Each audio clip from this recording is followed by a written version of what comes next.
Buen día con todos y todas. Vamos a dar inicio a la audiencia del expediente 5.729-2023 TCE. Se va a dar lectura del acta correspondiente. Gracias. 27 de abril de 2023. Audiencia pública de la sexta sala del Tribunal de Contrataciones del Estado, presidida por la señora vocal María Nereida Cifuentes Guamán, e integrada por los señores vocales Cecilia Berenice Ponce Cosme y Roy Nick Álvarez Chuquillanqui. Expediente número 5729/2023.TCE, recurso de apelación interpuesto por la empresa Vietel Perusac en el marco del concurso público número 20-2022-MP-FM, primera convocatoria, efectuado por el Ministerio Público, Fiscalía de la Nación, para la contratación del servicio de interconexión de la red de comunicaciones para las sedes del Ministerio Público a nivel nacional. Se encuentra presente en representación del proveedor impugnante Vietel Perusac para hacer informe legal la abogada Magali Fiorella Rojas Delgado, con registro del Colegio de Abogados de Lima número 17812. Asimismo, se encuentra presente para hacer informe legal el abogado Rodrigo Pablo Vaca Morales, con registro del Colegio de Abogados de Lima número 60675. También se encuentra presente en representación del tercero administrado, América Móvil Perusac, para hacer informe legal la abogada Azalea Elena Chávez Chávez, con registro del Colegio de Abogados de Lima número 61330. Finalmente, en representación de la entidad del Ministerio Público, Fiscalía de la Nación, se encuentra presente para hacer informe legal la abogada Tania Victoria Barcaya Suárez, con registro del Colegio de Abogados de ICA número 2317, asimismo para hacer informe técnico el señor Félix Eloy Jiménez Chuque, con registro número 141763, y finalmente para hacer informe de hechos se encuentra presente el señor Elvis Ramiro González Narvasta, con DNI número 430-52412. Gracias. Gracias también a ti. Vamos a conceder el uso de la palabra a los representantes del postor impugnante para realizar informe legal. Los informes legales van a tener 10 minutos para poder realizarlo. Pueden ustedes empezar. Gracias, Presidenta. Antes de iniciar la presentación, y le pido su indulgencia para que no se contabilicen los minutos correspondientes, venimos a hacer una cuestión previa procedimental por cuanto el señor Félix Jiménez Chuque ha sido acreditado por la entidad para presentar presentar un informe técnico, está como soporte técnico, por lo menos eso es lo que dijo. Sin embargo, firmado los términos de referencia, ha sido miembro del comité de selección, cosa que el artículo 45 del reglamento lo impide, ha firmado el acta de otorgamiento de la buena pro, también firma un informe que se ha presentado junto a la absolución de la entidad de este recurso de apelación, y creemos que está impedido de participar en esta audiencia por todos estas consideraciones, ¿no? El artículo 126 del reglamento dice que es la entidad la que absuelve el recurso con un informe técnico legal y no con la instancia, que sería el comité de selección, manifestándose, ¿no? Entonces, nosotros vamos a presentar, por supuesto, un documento por escrito. Bien, solo quería terminar de hacer esta cuestión previa e iniciar la presentación. No sé si... Solo para precisar, doctora Rojas, en torno a lo que usted acaba de mencionar, nosotros lo que verificamos al momento de que recibimos los informes de la parte de las entidades con motivo de las apelaciones que se interponen, son que no hayan sido firmados por el comité de selección, porque obviamente eso está, la norma lo prohíbe, ¿no? El informe tiene que venir de otra área distinta al comité, y si lo hiciese en su oportunidad, lo que hace el tribunal es decirle a la entidad que tiene que presentar el que corresponde. En el caso de la participación en las audiencias, como en este caso que veo que usted lo está ahora poniendo en este momento, tendríamos que verificar que realmente esté pasando lo que usted ha señalado. Obviamente recién lo estamos tomando conocimiento, no lo sabemos, o mejor dicho, lo estamos tomando conocimiento en este momento. Por lo tanto, será motivo de verificación al momento de que se emita el pronunciamiento, porque ahora no podríamos impedir su participación, más aún cuando en las audiencias pueden intervenir las personas que las entidades designen para poder plantear las posiciones de la entidad, ¿no? De repente se me ocurre, no lo sé, pues de repente este señor va a plantear alguna posición que ha tenido el comité para una determinación o un pronunciamiento que se ha emitido en este procedimiento de selección. Como le repito, no lo sé. Por lo tanto, será materia de valoración al momento de que se tome la decisión en el pronunciamiento. Pero también veo que el señor Félix ha levantado la mano solo porque usted ha planteado la cuestión, pero vamos a permitir que pronuncie, pero le pediría que fuera puntual en lo que va a señalar, porque obviamente estamos ya en el tiempo de la presentación de los alegatos en torno al recurso de apelación. Así que le voy a permitir excepcionalmente que usted pueda manifestarse en torno a la alusión que le ha hecho la representante del impugnante. Señor Jiménez. Siendo un proceso totalmente transparente, señora presidenta, el suscrito se va a abstener de emitir alguna palabra correspondiente a esta sesión.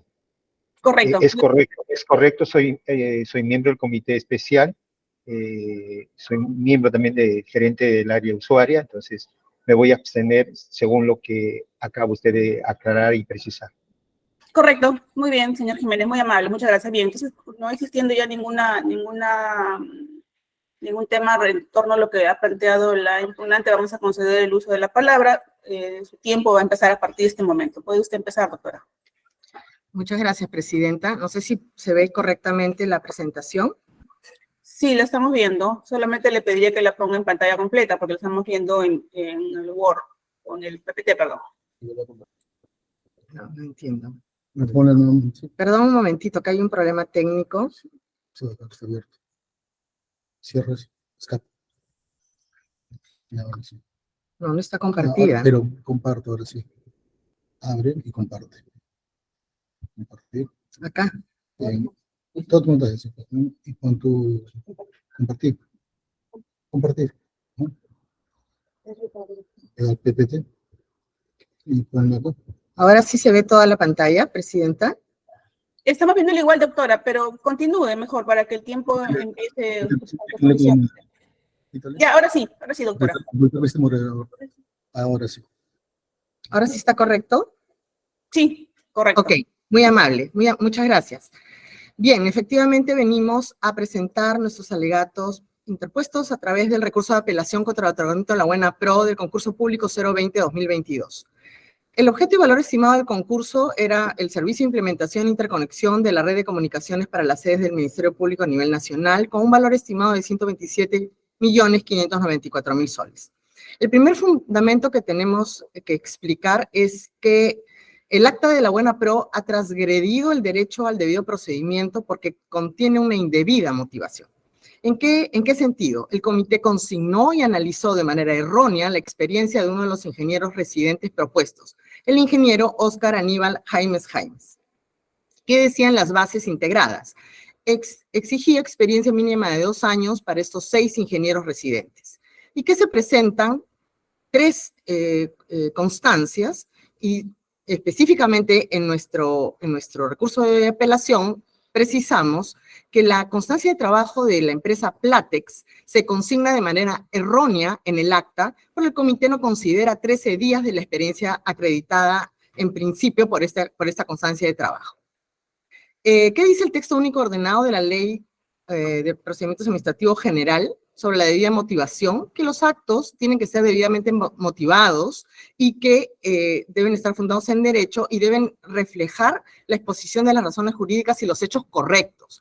Inclusive el reglamento de la Ley de Contrataciones del Estado, en el artículo 66, establece que todas estas etapas que se llevan a cabo para el otorgamiento de la buena pro deben ser evidenciados en actas debidamente motivadas. ¿Se puede motivar una descalificación en base a información errónea o hechos distintos a los presentados? La respuesta es no. ¿Qué dijo la entidad al respecto? Presenta 3 informes. El primero lo emite el comité de selección, como pueden ver las siglas, y por supuesto ratifica que existe una incongruencia, que existe un error, e inclusive procede a la corrección del error material en ese informe. Así se corrigen los vicios de los actos dentro del procedimiento de selección. El informe que sigue es un informe también del Ministerio Público que por supuesto dice exactamente lo mismo y también procede a la corrección del error. Otra vez la misma pregunta. Y finalmente la asesoría jurídica del Ministerio Público vuelve otra vez a coincidir en incongruencia y en error. ¿Qué dijo América Móvil? Lo mismo que existe un error de cálculo por parte del comité de selección. Entonces, el acta de otorgamiento de la buena pro no ha sido construida, elaborada con la debida motivación, y esto es un elemento esencial de validez jurídica y de respeto al derecho del debido procedimiento. La pretensión, por lo tanto, debe declararse fundada, puesto que además los actores intervenientes concuerdan en que hubo un vicio en el acta. Corregir los vicios es, por supuesto, materia de un procedimiento de nulidad. Y la nulidad solo la puede aprobar el titular de la entidad. Y cuando se interpone un recurso de apelación, el tribunal. El segundo fundamento de Vietel es que existe una divergencia en el contenido de uno de los certificados de trabajo de la misma persona, el señor Óscar Aníbal Jaimes, que configura un supuesto subsanable. Es la misma constancia que tiene varios elementos. Primero, la fecha de inicio, luego dice que es hasta la actualidad, que es por un periodo de 5 meses, y la fecha de emisión de la constancia es 14 de febrero del 2023. Entonces, la divergencia está relacionada a las fechas hasta la actualidad y que no se computarían los 5 meses, que es un periodo que se consigna en la constancia. ¿Qué dice el reglamento en cuanto a subsanación de ofertas? En el literal F dice los referidos, que son subsanables, entre otros, los errores materiales o formales, referidos a divergencias en la información contenida en uno o varios documentos. Estamos en un documento. Siempre que las circunstancias materia de acreditación existieran al momento de la presentación de la oferta. ¿Qué debió hacer el comité? Solicitar la subsanación que permita acreditar estas circunstancias como preexistentes. Las circunstancias se pueden acreditar porque no estamos pidiendo cambiar el certificado. Estamos en la forma de acreditar, de subsanar estas divergencias. La respuesta es sí. ¿Cómo? Hay constancia de alta del trabajador, que es un documento, el PDT, emitido por la SUNAT, y configura como un documento público en donde se consigna en la fecha de inicio del trabajador y también la duración del mismo vínculo, porque este documento se obtiene el 23 de marzo, que es el día de la fecha del acta de otorgamiento de la buena pro. Y si computamos este vínculo, este documento con las fechas en las que se mantiene el vínculo, al 14 de marzo, que fue la fecha de presentación de las ofertas, se tenía un periodo total de 165 días calendarios. El señor Jaimes entonces cumplía con el tiempo mínimo requerido de experiencia, 2 años. Conclusiones: el señor Jaimes cuenta con estos 2 años de experiencia laboral en los puestos establecidos en las bases integradas, por lo tanto, en una correcta etapa de calificación, Vietel debió haber superado esta calificación de postores y le corresponde recuperar su condición de postor. El siguiente fundamento está relacionado al adjudicatario, que omitió adjuntar traducciones en la presentación de su oferta. El adjudicatario subsanó irregularmente esta omisión y el comité de selección admitió ilegalmente esta subsanación. ¿Qué dicen las normas? Otra vez, el artículo 60, que habla sobre subsanación de ofertas, establece que se pueden subsanar, entre otros, los siguientes errores materiales o formales, y el literal D habla de traducción de acuerdo a lo previsto en el artículo 59, en tanto se haya presentado el documento objeto de traducción. No indica la forma ni fecha, solo se remite al artículo 59. ¿Qué dice el artículo 59? En principio dice que las traducciones se deben presentar con la oferta.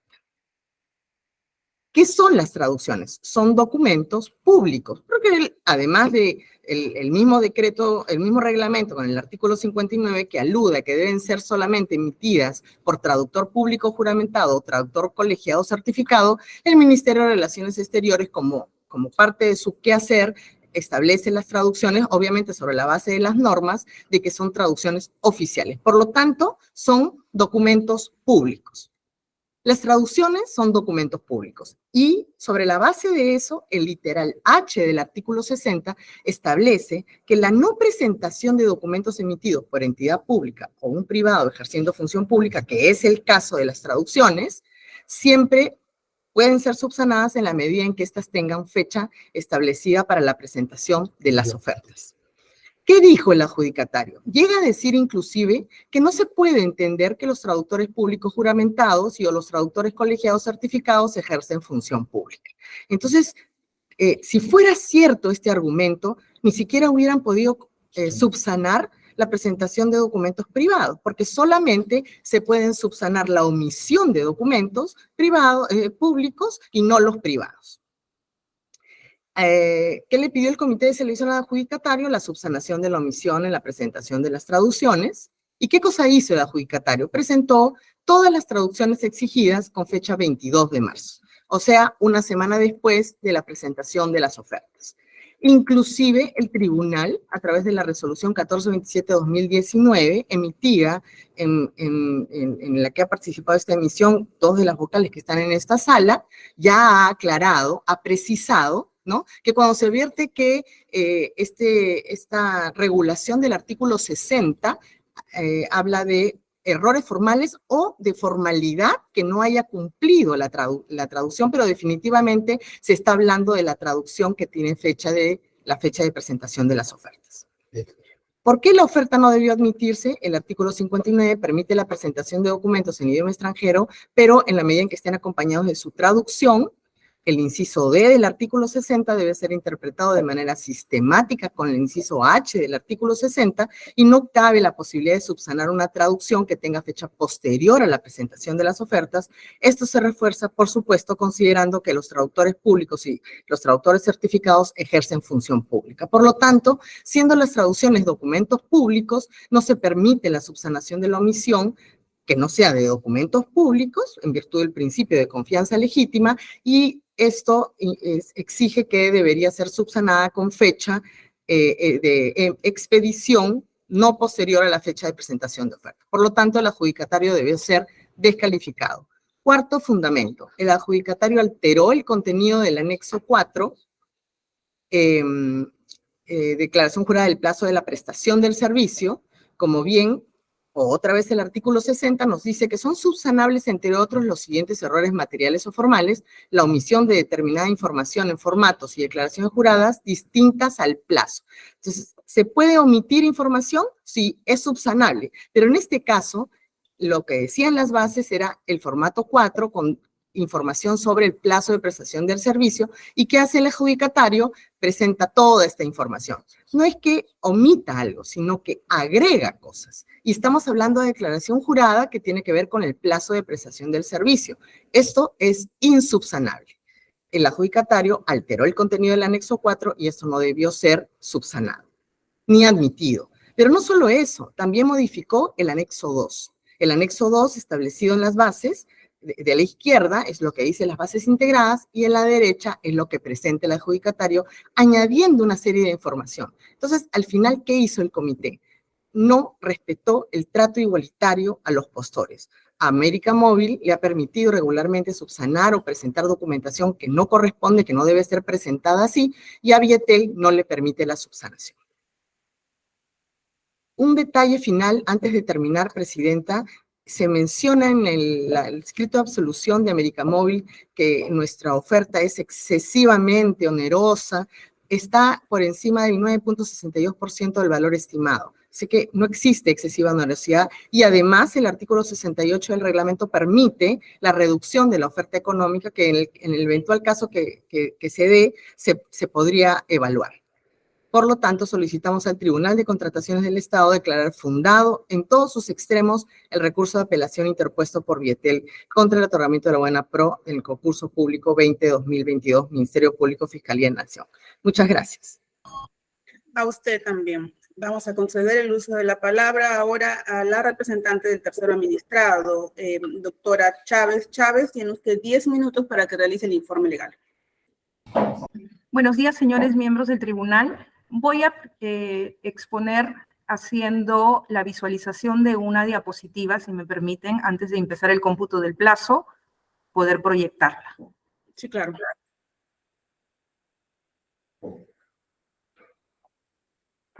¿Me confirman si la pueden visualizar de manera completa?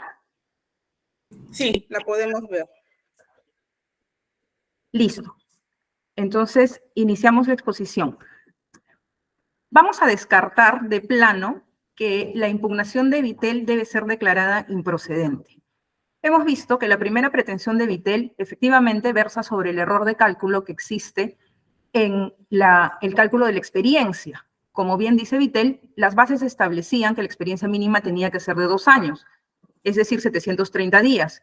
Pero Vitel no llega a acreditar en su oferta que el ingeniero Oscar Jaimes contaba con estos 2 años de experiencia, sino que cuenta solamente con una experiencia equivalente solo a 726 días.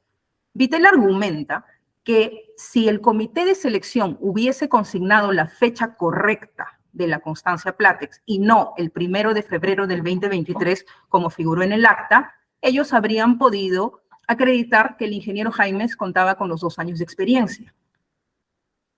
Esto es falso, señores. Como vemos, Vitel tendenciosamente solamente hace referencia al error que comete el comité especial en la consignación de la fecha de fin del vínculo laboral. Sin embargo, omite tendenciosamente mencionar que existe otro error de cálculo en el cómputo de la experiencia que ellos acreditaron en su oferta. Y este error de cálculo se ve respecto de la fecha de inicio que se consigna en la constancia de Japan Computers. La fecha de inicio que consigna el comité de selección es el 13 de diciembre del 2020 y esta fecha es cerrada porque vemos que en la constancia de trabajo emitida por Japan Computers, la fecha de inicio correcta es el 23 de diciembre del 2020, es decir, 10 días después. Entonces, si consideramos las fechas correctas de ambas constancias, la fecha de inicio correcta de Japan Computers y la fecha de fin correcta de Platex, tenemos que el cómputo de la experiencia equivale solo a 726 días y no 736 como erróneamente indica el impugnante.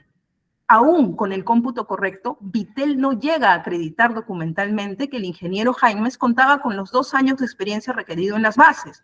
Por tanto, su oferta fue correctamente descalificada y en consecuencia su apelación debe declararse improcedente.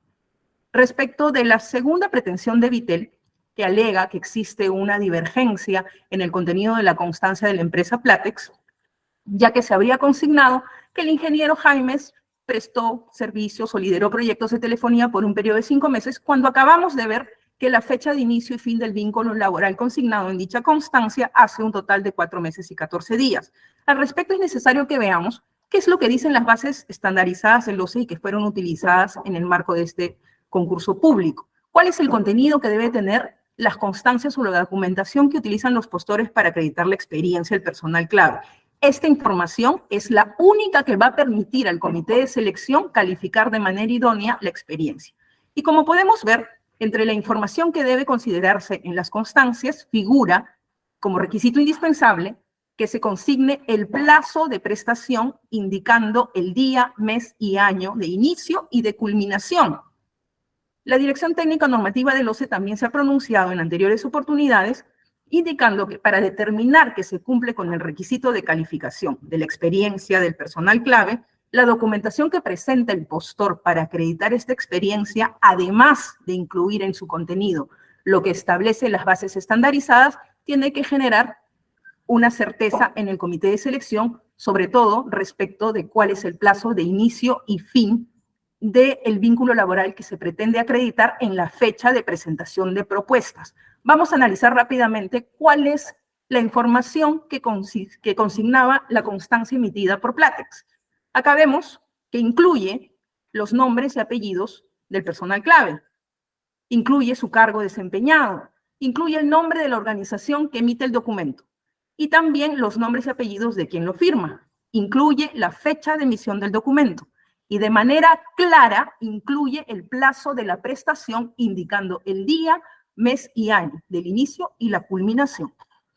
Entonces, vemos que la constancia por sí sola incluye toda la información necesaria para que el comité de selección haya determinado de manera indubitable cuál era el periodo de vigencia del vínculo laboral que se pretendía acreditar.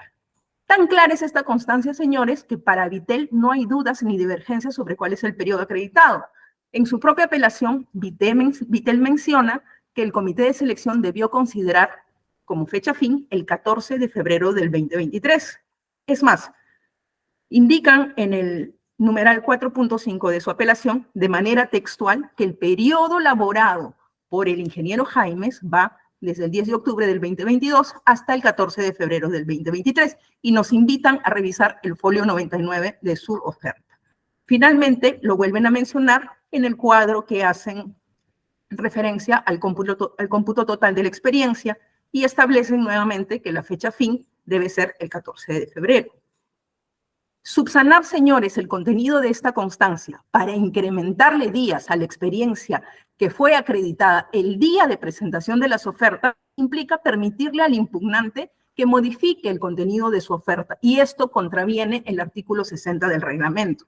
Por lo tanto, viendo que no logran acreditar los 2 años de experiencia mínimos, el tribunal debe ratificar la descalificación y declarar improcedente el recurso del postor apelante, debido a que no consigue revertir su condición de descalificado. Llegado a este punto, señores, no vemos razones por las cuales debamos pronunciarnos respecto de las otras pretensiones de Vittel. Sin embargo, lo haremos de una forma rápida. Vittel alega que las traducciones presentadas por América Móvil en el marco de la subsanación que nos requirió el comité de selección no debieron haber sido aceptadas por el comité de selección, pues fueron emitidas con fecha posterior a la presentación de ofertas. Vittel argumenta que las traducciones son documentos emitidos por un privado ejerciendo función pública y por lo tanto no pueden ser emitidas con fecha posterior a la presentación de ofertas. Cita convenientemente una resolución del 2017 que fue emitida en el marco del derogado Decreto Supremo 350-2015. Recordemos, señores, que en esta norma derogada no figuraba una disposición expresa para la subsanación de traducciones. Hoy, el artículo 60.2 del vigente reglamento sí lo establece y dice claramente que son subsanables en el literal D, la traducción, de acuerdo a lo previsto en el artículo 59, y en el literal H, la presentación de documentos emitidos, la no presentación de documentos emitidos por entidad pública o un privado ejerciendo función pública. Son situaciones y circunstancias diferentes y contempladas en numerales diferentes. El reglamento vigente establece condiciones diferentes e independientes para la subsanación de documentos emitidos por entidad pública o un privado ejerciendo función pública y condiciones diferentes para la subsanación de traducciones. La única condición normativa para subsanar documentos emitidos por un privado ejerciendo función pública figura en el numeral 60.3 del reglamento, y la condición normativa para subsanar una traducción figura en el propio literal D del numeral 60.2 del reglamento, que dice que la traducción es subsanable en tanto se haya presentado el documento objeto de la traducción.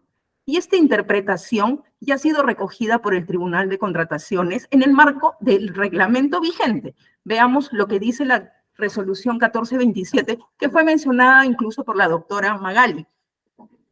Dice que para evitar que se produzca alteración en las ofertas, en el caso de traducciones, es necesario que en las ofertas obre el documento que será materia de traducción. En una resolución más reciente, la 364 del 2021, dice claramente que la subsanación es aplicable cuando el documento original que se encuentra en un idioma distinto al español se haya presentado en la oferta correspondiente. Finalmente, Vittel intenta desacreditar nuevamente al comité de selección, argumentando que América Móvil modificó el alcance de la declaración de plazo de prestación del servicio. Recordemos que el alcance, el objetivo del anexo 4, es que los postores declaren bajo juramento cuál es el plazo de prestación del servicio.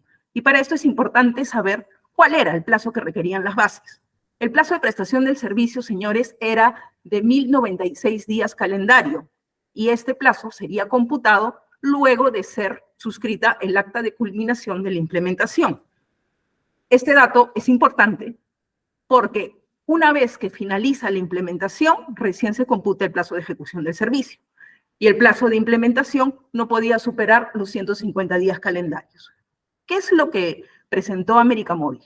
América Móvil presentó en su anexo 4 la declaración jurada de plazo de prestación del servicio, donde se indica clara y textualmente que el periodo de prestación de servicio es de 1096 días, tal y como se establece en las bases, y que sería computado una vez suscrita el acta de implementación. Y adicionalmente añadimos la precisión de que el plazo de la implementación no iba a superar los 150 días, tal y como se establece en las bases. No vemos cómo la precisión del plazo de implementación genera una desvirtuación del alcance de la declaración jurada de cumplimiento de plazo de servicio que se consigna claramente en el anexo 4 presentado en la oferta de América Móvil. Como conclusiones, señores, tenemos: Vitel no ha logrado revertir la condición de descalificado en su impugnación y, por lo tanto, su oferta debe ser declarada improcedente. Y América Móvil ha resultado el adjudicatario de la Buena Pro en razón de una oferta técnica y económica mucho más conveniente para el Ministerio Público, representando un ahorro de más de 16 millones frente a la oferta de Vitel. En ningún momento hemos mencionado que la oferta de otros competidores es excesivamente onerosa. Lo único que hemos recalcado es el ahorro que representa la oferta presentada por nuestra empresa. Eso sería todo. Muchas gracias. Vamos a conceder ahora el uso de la palabra a los representantes de la entidad. También la entidad contará con 10 minutos para que realice los informes técnicos y de hechos ilegales acreditados. Pueden ustedes empezar. Sí, buenos días. En esta oportunidad concurriré conjuntamente con el especialista de logística, ¿no? Para que refuerce la posición de la entidad, ¿no? Bueno, vemos que dentro de las pretensiones está referida del apelante, está referida propiamente a los requisitos de calificación, ¿no? En este caso del servidor, o bueno, mejor dicho, del profesional Oscar Aníbal Jaimes. Con relación al periodo que no demuestra el periodo de requisito, o mejor dicho, el periodo para las labores, ¿no? Experiencia que se le requiere. Bueno, en efecto, nosotros nos ratificamos y confirmamos los extremos de las opiniones técnicos y legales vertidas con ocasión de la solicitud de información y de posición de la entidad, ¿no? Que se emitió en su oportunidad.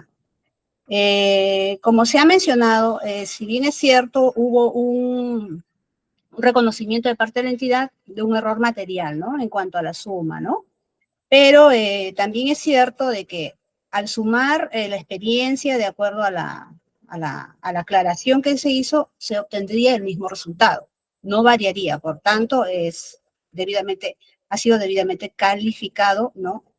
Y así también voy a referirme en este caso de la constancia de trabajo propiamente de la empresa Platex. Existe una opinión, la opinión 115-2021, que señala: los documentos que acrediten la experiencia deben cumplir los nombres y apellidos del personal clave, el cargo desempeñado, el plazo de la prestación indicando el día y año de inicio y culminación, el nombre de la entidad y organización que emite el documento, la fecha de emisión y nombres y apellidos de quien suscribe el documento. En este caso, en la constancia de trabajo, el comité de selección ha cumplido, ¿no?, que los certificados acreditados por el postor apelante cuenta con estos elementos indispensables para poder determinar el periodo de servicio y contabilizar la experiencia acreditada en función a lo requerido en las bases administrativas integradas. Es así que el colegiado ha revisado que el certificado emitido por la empresa Plataforma Tecnológica en Comunicación y Seguridad SAC cuenta con la fecha de inicio y culminación de la prestación de servicio, el cual constituye un elemento indispensable, ¿no?, que está citado y que se encuentra, como se ha demostrado en los informes técnicos, textualmente en la constancia. Por lo tanto, no habría una incongruencia entre las fechas de inicio y final de la prestación del tiempo de servicio citada en la constancia, ¿no? Por ende, se ha evaluado debidamente. Ahora, la apelante señala de que este certificado debió ser materia de solicitud de subsanación, lo cual nosotros, por lo ya fundamentado, no nos encontramos de acuerdo, ¿no? Puesto que, como hemos señalado, no existe una divergencia en las fechas. Estamos seguros de que hemos computado conforme a lo que señala la misma constancia, ¿no? En cuanto a la tercera pretensión, en la que señala que la traducción de la oferta debió ser con fecha anterior a la presentación de ofertas, vemos que el apelante está invocando una norma que en este caso carece de validez legal, ¿no? Que no se aplicaría, o mejor dicho, está invocando una resolución, la 1665-2017, ¿no? Que del 8 de agosto del año 2017. La cual, como sabemos, esta norma en esta fecha se encontraba vigente el reglamento de la ley 30225, Ley de Contrataciones del Estado, aprobado mediante Decreto Supremo 350-2015, ¿no? Aprobado con fecha 10 de diciembre del 2015, la misma que, como sabemos, actualmente está derogada, ¿no? Y no existían, pues, tales precisiones. Sobre esto, este hecho, señalamos que esta normativa fue reemplazada el 31 de diciembre del 2018 con la publicación del Decreto Supremo 344, la misma en la cual se aprobó el nuevo reglamento de la Ley 30225, y que entró en vigor el 19 de enero del 2019. Ahora, ¿qué señala esta ley que se encuentra vigente? En su artículo 60, esta ley ya recoge claramente, ¿no? En su inciso D, en numeral 60.2, inciso D, señala la traducción de acuerdo a lo previsto en el artículo 59, ¿no? En tanto se haya presentado el documento objeto de traducción. Esto es con relación a la subsanación de ofertas. Asimismo, en el numeral de este mismo artículo, el numeral 60.3 señala que son subsanables los supuestos previstos en los literales G y H, ¿no? Siempre que tales documentos hayan sido emitidos con anterioridad. Aquí sí precisa qué documentos deben ser emitidos con anterioridad a la fecha establecida para la presentación de ofertas, ¿no? Y dentro de estos incisos G y H no se encuentra lo que es la traducción. Es decir, que la traducción está fuera de los alcances como para que sea, pues, sido emitida con una fecha de anterioridad. Expresamente lo señala la ley. ¿Qué incisos o en qué presupuestos sí procede la subsanación de documentos con fecha anterior? Esa es la posición de la entidad y, bueno, en esa oportunidad le doy el tiempo al especialista de la Oficina Logística. Por favor, señor Elvis, su tiempo.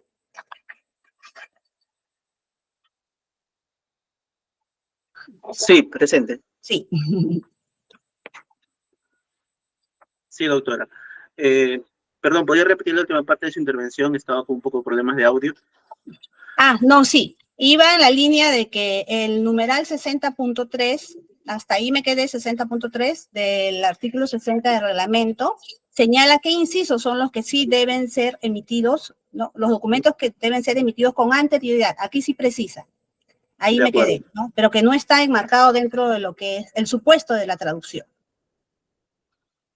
Así es, doctora. Efectivamente, el numeral 60.3 del reglamento, ¿no?, nos señala que o establece una condición para los literales G y H y señala que estos documentos tienen que ser subsanados con una fecha anterior a la establecida en la presentación de ofertas, lo cual no aplica para la subsanación que se requiere o señalada en el literal D, que es para las traducciones. Por lo tanto, lo que la norma expresamente no ha impedido, el comité no puede ir en contra de ello. Adicionalmente a eso, a lo ya señalado, el proveedor, el apelante en este caso, en su recurso de apelación indica en la página 14, numeral 4.16, dice que ellos cuentan con otros elementos, que estos elementos son adicionales, y estos elementos que son otros y adicionales no se han adjuntado a la oferta. El apelante Vitel dice que si le hubiésemos, o sostiene que si le hubiésemos pedido la subsanación, ellos hubiesen podido acreditar con otros documentos adicionales. Y nosotros sabemos, pues, que los documentos que se presentan en la oferta son los únicos que tienen que ser considerados por el comité para poder realizar la evaluación de la oferta. Esos otros documentos que no han sido presentados, que son adicionales, que son complementarios, como el documento de la constancia de alta de la SUNAT, no pueden ser considerados en la subsanación, porque ello sí constituiría una modificación en el alcance de la oferta del postor. Por lo tanto, no corresponde que se le hubiese pedido la subsanación en este extremo al apelante. ¿Puede continuar, doctora Tania, o desea que yo continúe? Sí, por favor, con respecto al plazo de ejecución. Con respecto al plazo de ejecución, bueno, vale solamente recalcar lo que ya se ha señalado, que el postor, el adjudicatario, ha indicado literalmente lo que está establecido en el requerimiento, lo que está establecido en los términos de referencia. No ha modificado el alcance de la oferta, no ha adicionado plazos distintos, no ha condicionado o no ha presentado nuevas condiciones en su oferta, por lo tanto, no modifica el alcance absolutamente en ningún extremo de lo requerido por la entidad. Si bien es cierto, hay información que ha añadido, pero es el plazo de implementación que está establecido en las bases, que está en el requerimiento. Por lo tanto, reitero nuevamente, no ha habido ninguna modificación, no ha habido ningún plazo adicional, ninguna condición adicional, y el alcance de la oferta se mantiene tal cual la entidad lo está requiriendo en el procedimiento de selección. Entonces, nosotros como entidad nos reafirmamos en que debe ser considerado infundado el recurso de apelación presentado y se debe confirmar la buena pro a favor del adjudicatario. Sí, acá termina nuestra intervención. Gracias. Muchas gracias. Bien, vamos a conceder a las partes el uso del derecho de réplica y dúplica. Para tal efecto, el impugnante cuenta con 3 minutos adicionales. Bueno, muchas gracias, doctora. En primer lugar, creo que tenemos que dejar claro que tanto el adjudicatario como la entidad se han puesto de acuerdo para reformular nuestras pretensiones, ¿no? Nuestra primera pretensión, para aclararlo nuevamente, es la de que el acta de buena pro transgredió el derecho al debido procedimiento por una indebida motivación, ¿no? No es menester del adjudicatario tratar de generar un procedimiento extrapetita para modificar o reformular el orden de nuestras pretensiones, para él y para la entidad, ¿no? A su vez quería formular algo rápido, 20 segundos antes que la doctora Magali intervenga. No es como dice el adjudicatario, ¿no? Que la constancia de trabajo emitida por Platex es indubitable y prueba indubitablemente la experiencia del personal clave. No, es tan poco indubitable que justamente el comité de selección en el acta consigna una fecha de fin distinta a la que establece el propio documento. Consigna 1 de febrero de 2023, cuando es tan indubitable que el acta dice 14 de febrero de 2023. Entonces, creo que debemos dejar de tratar de, reformular pretensiones de la otra parte y tratar de lucirlo al comité. Vale. Sí, yo quisiera complementar, Presidenta, un tema importante, ¿no? La razón de ser de las normas, ¿no? Hemos trabajado durante muchos años en su momento justamente este artículo, ¿para qué? Para incrementar el índice de postores por proceso. Y esta razón de ser de las normas en el tema de la divergencia tiene que ver con este tipo de elementos, todos que se conjugan, ¿no? En el tema de la fecha de emisión, de la actualidad, se dice hasta la actualidad y se dice periodo de 5 meses, que en la evaluación del comité de selección ha debido generar un análisis de divergencia.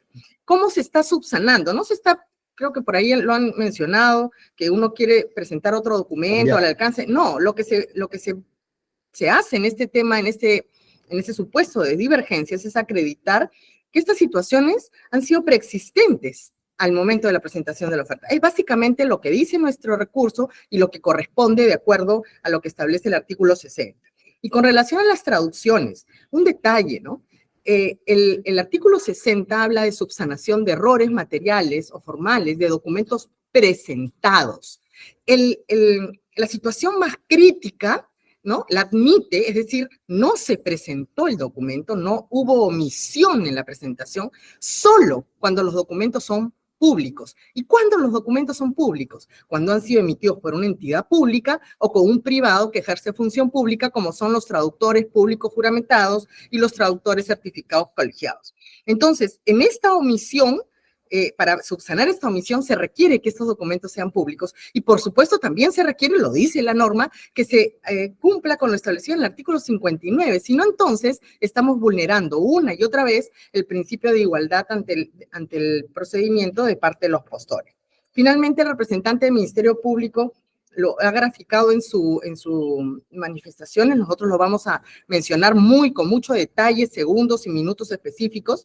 Y en cuanto al anexo 4 y 2, es otra muestra del trato desigual, porque si hay anexos que específicamente los postores tienen que consignar determinada información, no se debería admitir que haya información adicional que pueda modificar la apreciación, la verificación que hace el comité de selección respecto a toda la documentación. Muchas gracias, Presidente. A usted. El tercer administrado también cuenta con 3 minutos adicionales. Gracias, presidenta. Es curioso que el postor impugnante indique que estamos modificando sus pretensiones cuando es claro que en el marco de esta audiencia pública acaban de sacar a la luz un nuevo punto controvertido, una nueva pretensión en contravención de lo que establece el artículo 120 del Reglamento de Contrataciones, que claramente dispone que la fijación de puntos controvertidos se hace en el escrito de impugnación. Por otro lado,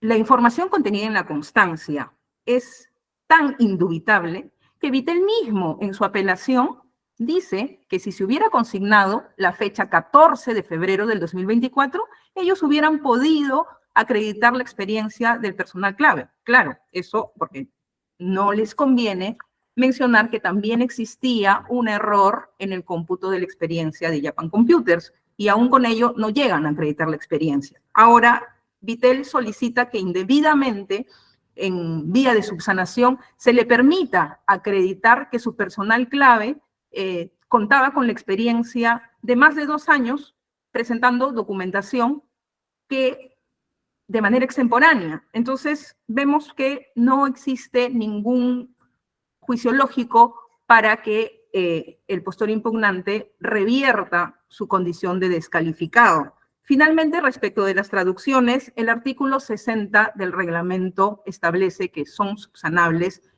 no solo los errores formales y materiales de los documentos presentados, sino también las omisiones. Y quiero hacer referencia a la propia resolución que utiliza el postor apelante, Vitel, para argumentar que nosotros no podríamos subsanar las traducciones. La resolución que ellos mencionan es la 1427, y en su fundamento número 20 dice claramente la misma resolución que ellos utilizan para desvirtuar la subsanación que realizaba América Móvil. En el artículo 60 del reglamento se hace referencia a subsanaciones y o correcciones de documentos presentados, así como a documentos omitidos. Entonces vemos que el postor impugnante una y otra vez incurre en diversas contradicciones a fin de conseguir confundir al tribunal y que se le declare su impugnación procedente cuando la realidad es que debe ser declarada improcedente. Eso es todo. Gracias. La entidad también cuenta con 3 minutos adicionales. Por nuestra parte, no. Bien, yo sí quisiera opinar un momentito, por favor, si me permite Sí. la sala. Sí, muchas gracias. Adelante. Bueno, en primer lugar, quiero rechazar de manera categórica cualquier insinuación que se acaba de emitir acerca de que la entidad o el comité o cualquier miembro de la entidad estuviese en contubernio o de alguna manera en arreglo con cualquier proveedor. Consideramos nosotros que la transparencia, ¿no?, en las contrataciones públicas debe llevarse a nivel nacional por nuestra norma, y no podemos alegremente soltar ese tipo de apreciaciones. Por favor, solicitamos respeto al respecto. Y como último punto, el apelante basa su apelación en cuanto a lo referente a la oferta del adjudicatario, ¿no? En el numeral H en el literal H del numeral 60.2 del artículo 60. Solamente está centrándose en el H. Sin embargo, las traducciones están explícitamente señaladas en el literal D, ¿no? Para el caso de las subsanaciones, la norma ha especificado que las traducciones, de acuerdo a lo previsto en el artículo 59, son subsanables en tanto se haya presentado el documento objeto de la traducción. Entonces, no debemos distraer, o creo yo que no es correcto que se sustente el recurso de apelación en un numeral que no aplica, en un literal que no aplica al caso específico de las traducciones. Nosotros como entidad, el comité de selección ha considerado que para pedir la traducción de la documentación al adjudicatario, debemos ceñirnos al literal D del numeral 60.2 del artículo 60 del reglamento de la Ley de Contrataciones del Estado. Por tanto, en ese caso, nos reafirmamos en que esa traducción sí, esas traducciones sí pudieron haberse subsanado como se hicieron, por cuanto el documento original, el documento objeto de traducción, que es el documento en idioma original, sí fue presentado en la oferta del adjudicatario. Eso es todo, muchas gracias y que tengan un buen día. Gracias también a usted.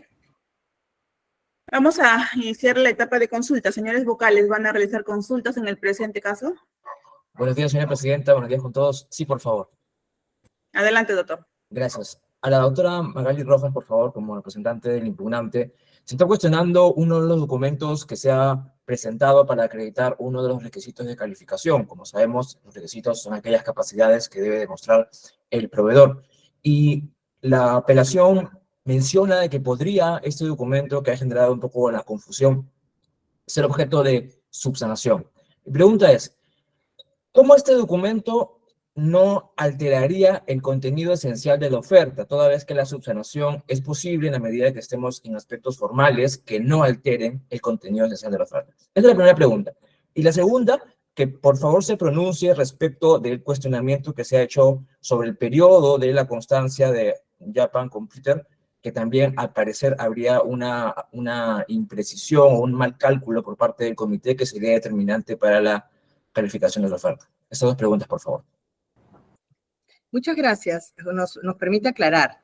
El primer punto está relacionado al tema de la constancia de Platex. Y consideramos que este documento tiene una divergencia, ¿no? Los supuestos del artículo 60 funcionan de determinada manera y un poco se elaboraron así, con determinadas razón de ser, ¿no? Cuando hablamos de una divergencia en un documento es porque los documentos pueden tener ciertos errores o confusiones sobre la base de todos los elementos que están incluidos en los documentos.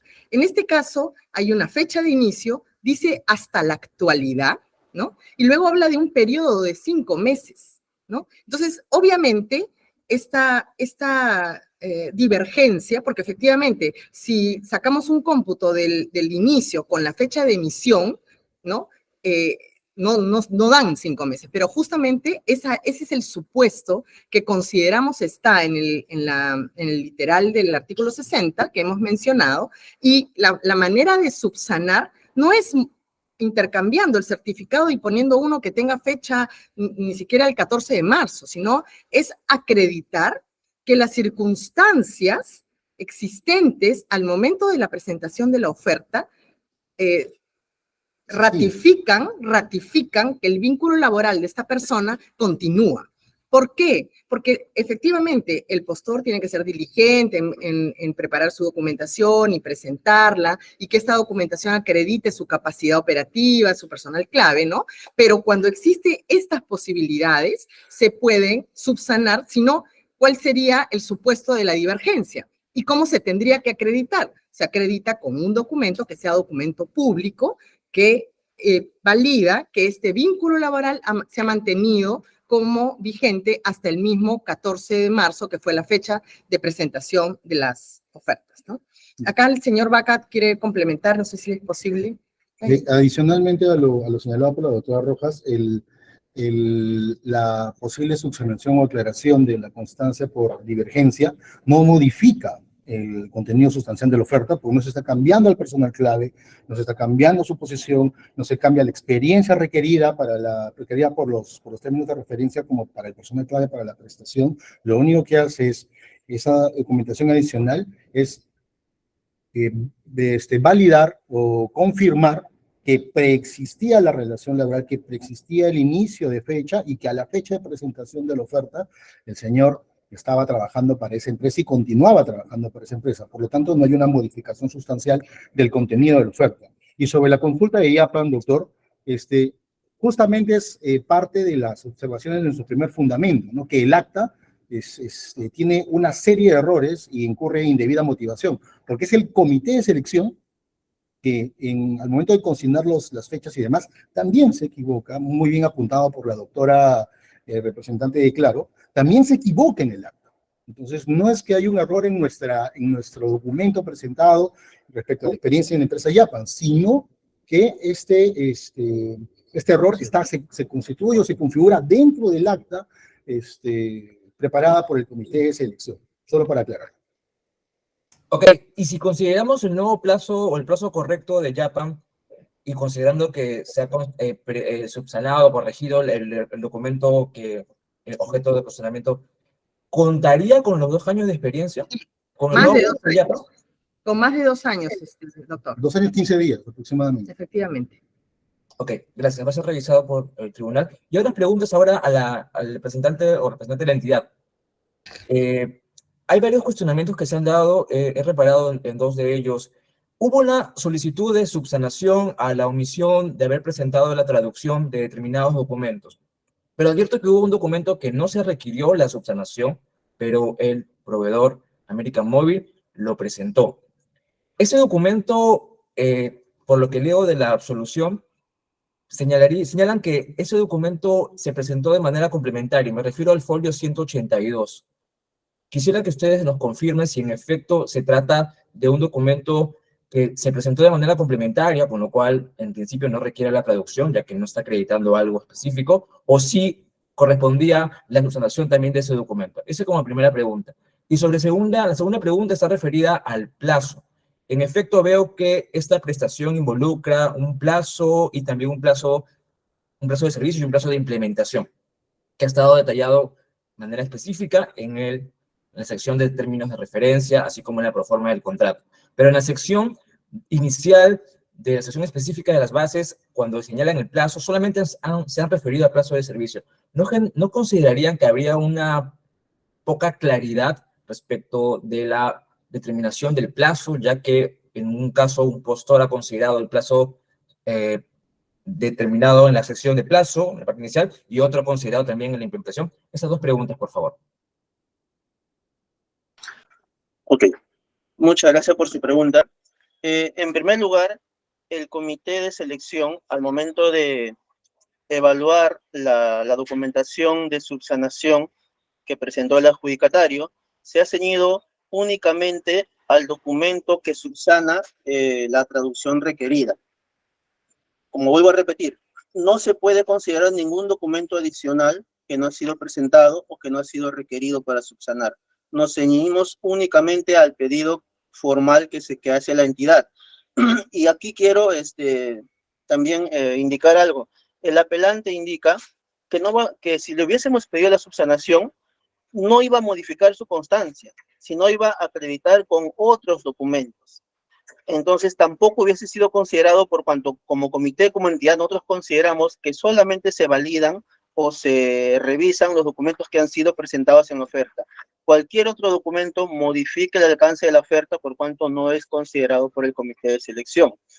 En cuanto a la constancia, al anexo 3, repito, al existir el párrafo adicional, ¿no?, de la empresa a la adjudicataria, siendo el mismo contenido, el mismo plazo de las bases de los TDR, no agrega, no quita plazos, no modifica condiciones, por lo tanto no hay ninguna modificación en el alcance de la oferta.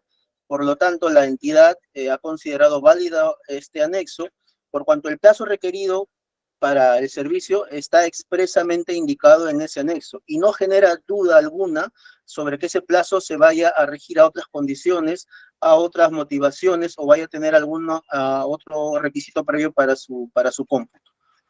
Ok, creo que la primera pregunta no me expliqué bien, pero me refería a la subsanación que se dio al proveedor adjudicado. American Mobile no presentó las traducciones, las presentó, pero hubo la del folio 182, que no le requirieron, pero lo presentó en mérito de la subsanación. Mi pregunta es, si ese documento que el comité no requirió era porque, como dice el ganador de la Buena Pro, era un documento que no acreditaba nada y era de manera complementaria, o es que hubo una omisión en comunicarle que también tenía que presentar la traducción de ese documento. Eso es como primera pregunta. Ok, perfecto, gracias por la aclaración.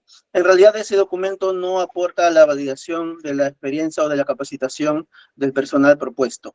Por lo tanto, al ya haberse acreditado con otros documentos en la oferta que el personal propuesto cumplía, carece de objeto la oferta de folio 182. Por tanto, como no se requirió su subsanación, pese a haberse presentado después de manera unilateral por parte del adjudicatario, no fue tomado en cuenta para la validación, para la calificación, ni no aportó ninguna ventaja al adjudicatario al momento de adjudicar la buena parte. Ok, una última pregunta sobre el tema del plazo. El plazo incluye la ejecución de la prestación, así como el plazo de implementación, ¿verdad? Están diferenciados en los términos de referencia, los dos numerales distintos. Si incluye ambas prestaciones, ¿por qué en la sección de plazo solamente consideraron la parte inicial, los 1096 días? Si también incluía la implementación. Y entiendo que son plazos independientes. ¿Por qué no toda la prestación fue considerada en esa sección? El comité en realidad dejó el formato tal y como está en las bases aprobadas por el OCE, y lo dejó de alguna manera abierta quizás, pero básicamente la evaluación que se hizo al momento de revisar las ofertas es que éstas indiquen cuál es el plazo de ejecución del servicio, porque las condiciones del plazo de implementación, que también están establecidas en los TDR, tenían que ser cumplidas sí o sí por el adjudicatario, considerando que éste ha declarado en el anexo 3 que cumple con la totalidad de los términos de referencia. Por lo tanto, no amerita o no hay una incongruencia o un cambio de condiciones al haberlo consignado o no de manera adicional por el adjudicatario, ¿no? Entonces, en realidad el comité solamente está requiriendo el plazo de prestación del servicio, porque todas las demás condiciones para el comité se cumplen con la declaración jurada de cumplimiento de términos de referencia. Ok, gracias. Eso es todo de mi parte, señora presidenta. Gracias. Gracias, doctor. Doctora Ponce. Sí, de mi parte no tengo preguntas, señora presidenta. Gracias. Bien, gracias. Yo sí quiero hacer un par de preguntas a la representante del postor impugnante o a los representantes del postor impugnante. En torno a esta última consulta que ha hecho el doctor Álvarez sobre el tema del plazo del servicio o plazo de la prestación. En la oferta que ustedes presentaron, ¿cómo identificaron el plazo a ofertar? ¿Consideraron el plazo de servicio propiamente dicho o incorporaron el plazo de lo que es la implementación, que entiendo que es lo que ha hecho el adjudicatario al haber incorporado las condiciones establecidas en las bases, ¿no? Respecto a esta diferenciación de tiempos de ejecución del servicio? Bueno, gracias, doctora, por la consulta. Sí, a ver, vamos un poco más atrás. Ninguno de los participantes sometió a consultas y observaciones este proceso. Ninguno lo sometió, no fue materia de cuestionamiento por los participantes y fue ratificado el formato en sí mismo.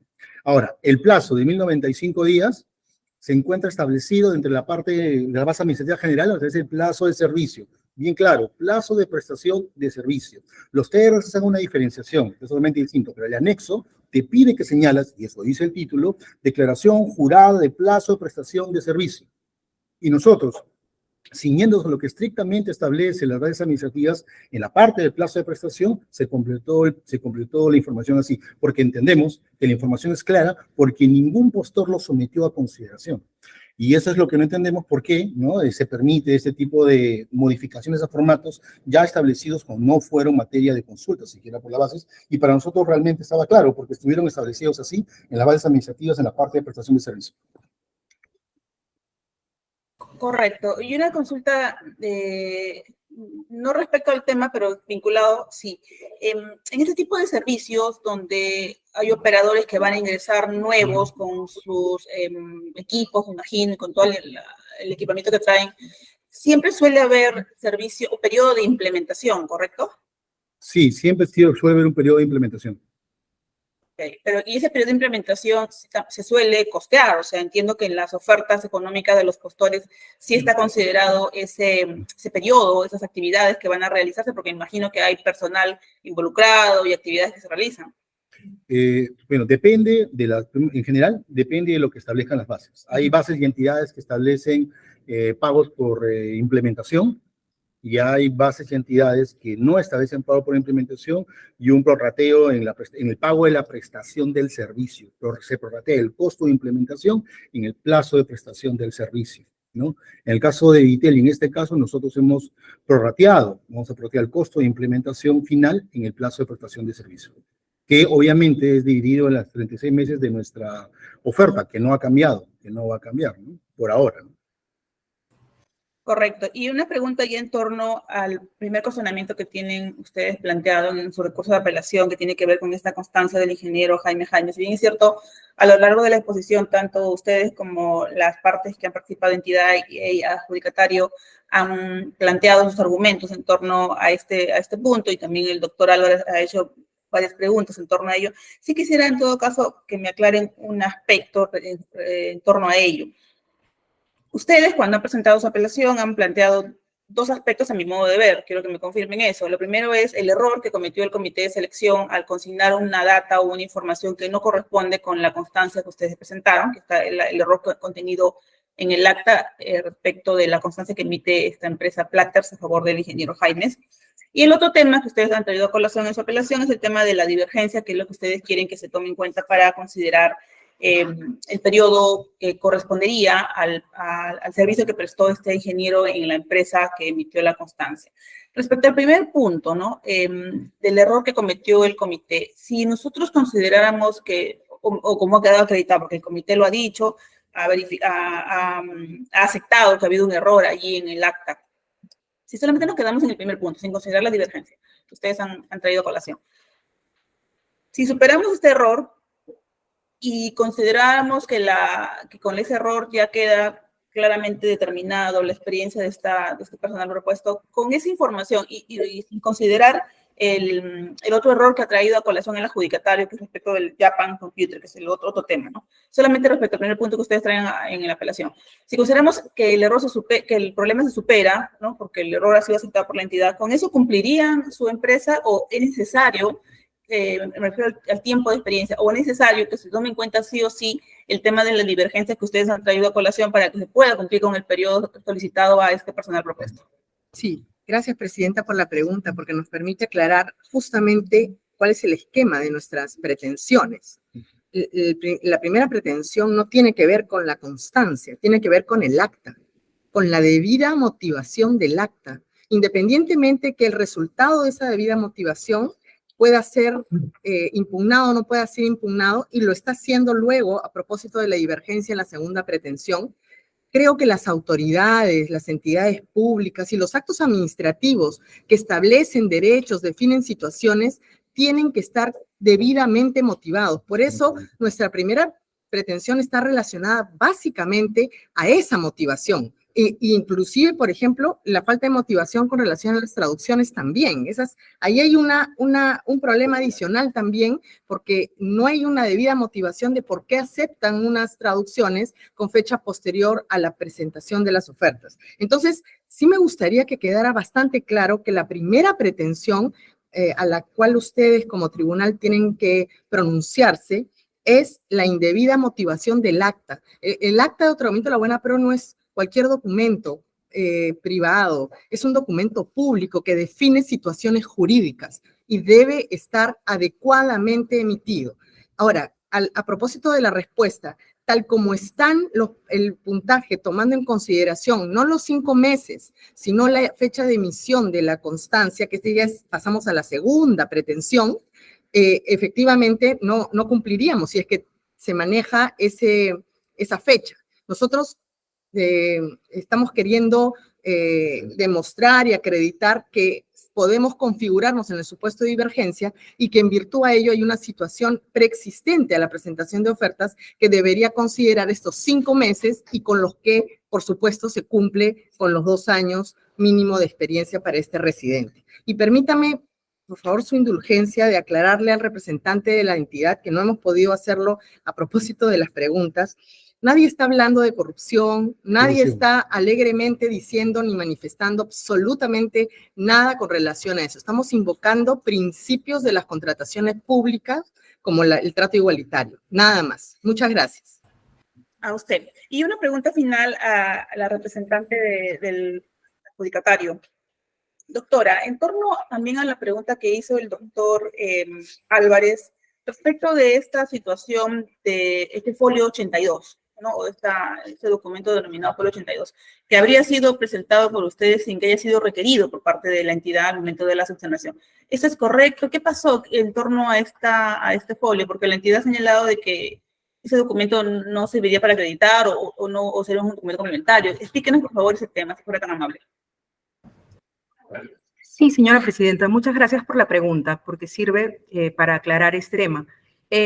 Lo que establecían las bases era que los ingenieros cuenten con 60 horas de acreditación, haber llevado algún curso de especialización en diversos puntos, ¿no? Uno de ellos era en gestión de proyectos o project management, en ITIL Foundations y otros más. Entonces, nosotros, para el ingeniero Yauri, para acreditar que cumplía con las 60 horas lectivas, presentamos el folio 181, que es una constancia emitida por la Universidad Nacional Mayor de San Marcos, conjuntamente con el Colegio de Ingenieros del Perú, que acredita que el señor Guido Yauri tenía 180 horas en gestión de proyectos, en project management. Complementariamente, ya con eso habíamos cumplido con acreditar el requisito que establecen las bases. Complementariamente, presentamos una constancia emitida por el Centro NETEC respecto a que el señor Guido Yauri también cumplía con tener una certificación en ITIL Foundations. Entonces, ya con la presentación de la constancia emitida por San Marcos y el Colegio de Ingenieros, se daba por acreditada el requisito. Por lo tanto, el comité de selección consideró que la constancia de NETEC era información complementaria, considerando que la constancia de NETEC incluía información en inglés, porque no todo el documento es en inglés, tiene ciertas palabras en inglés, es que América Móvil, en el marco de la subsanación de los folios que requirió el comité de selección, añadió la traducción de este documento que fue presentado en nuestra oferta como un documento complementario que no suma ni acredita ni modifica los alcances de nuestra oferta. Entonces, es correcto que el comité no le requirió presentar la traducción del folio 182, pero que ustedes lo presentaron en mérito a lo que acaba de señalar, que había palabras o expresiones en inglés, y ustedes consideraron pertinente presentar ese documento sin que haya sido requerido por parte del comité. Sí, consideramos que era pertinente, a pesar de que no era un requisito, porque ya había sido acreditada el requisito que establecen las bases con una constancia emitida en el idioma español por la Universidad de San Marcos. Correcto, muchas gracias. Bien, señores, si no hay preguntas adicionales que realizar, daríamos por concluida esta audiencia pública. Gracias por la participación de todos y todas. Que tengan buen día. Buenos días. Muchas